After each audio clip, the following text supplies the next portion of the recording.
27 დავალება კონუსის გვერდითი ზედაპირის ფართობი, რომელიც ორჯერ მეტია ფუძის ფართობზე და ეს უნდა დავეხმაროს იმაში, რომ ვიპოვოთ კონუსის სიმაღლის შეფარდება კონუსის ფუძის რადიუსთან.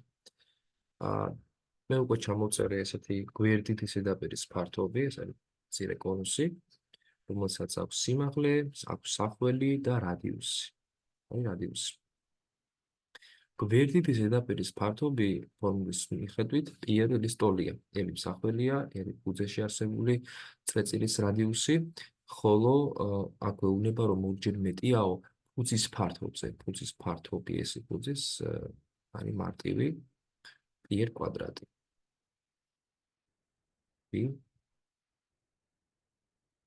პიერ ეს დავწერე პიერ ერი. ოღონდ მათი შეფარდება დრის უხეშად წერყოფილში, მაგრამ ეს არ არის, ეს არის ორის ტოლი. აქ შეგვიძლია რომ პიერები წავიდეს, შეკვეცოთ და დაგვრჩება რომ თურმე კონუსის მსახველი ერთი არის აღნიშნული უდრის 2r-ს, ანუ ფუძის დიამეტრს. ფუძეში არსებული წრეწირის დიამეტრს უდრის მსახველი. ეხლა პირობა გთხოვს რომ უნდა ვიპოვოთ კონუსის სიმაღლის შეფარდება კონუსის ფუძის რადიუსთან. ეს არის აი ამ კუთხის ტანგენსი, ესეც შეიძლება ვთქვათ ამოცანის და ამ პრობლემის გადაჭრა, მაგრამ მე ესეთ რაღაცას გავაკეთებ, რადგან ვიცი რომ ეს ორი ერია და გვაქვს მართკუთხა სამკუთხედი, კათეტი ერია, ჰიპოთენუზა 2, ანუ მე ვიცი რომ ეს არის ჰიპოთენუზის ნახევარი, ანუ ალფა აი აქ არის 30 გრადუსი. 30 გრადუსიანი კუთხის მოპირდაპირე კათეტი ჰიპოტენუზის ნახევარია და ამ პირობის დაცვით მე შეიძლება ვთქვათ, რომ ფუძესთან არსებული კუთხე 60 გრადუსია.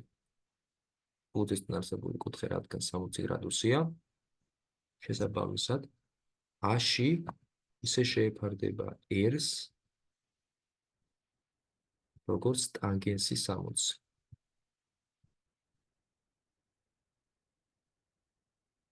ტანგენსი 60-ზე თუ არ ვცდები, ეს არის ფესვის 3 შეფარდებული 2-თან გამრავლებული 2-ზე და თუ სწორად მახსოვს, ეს არის ფესვის 3.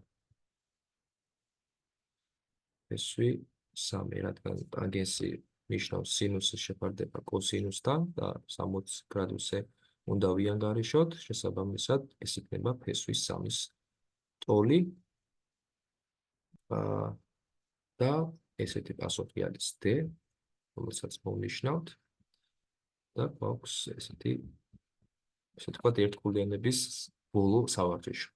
ეხლა ავტვირთავ და ჩავწერ ღია დავალებებს.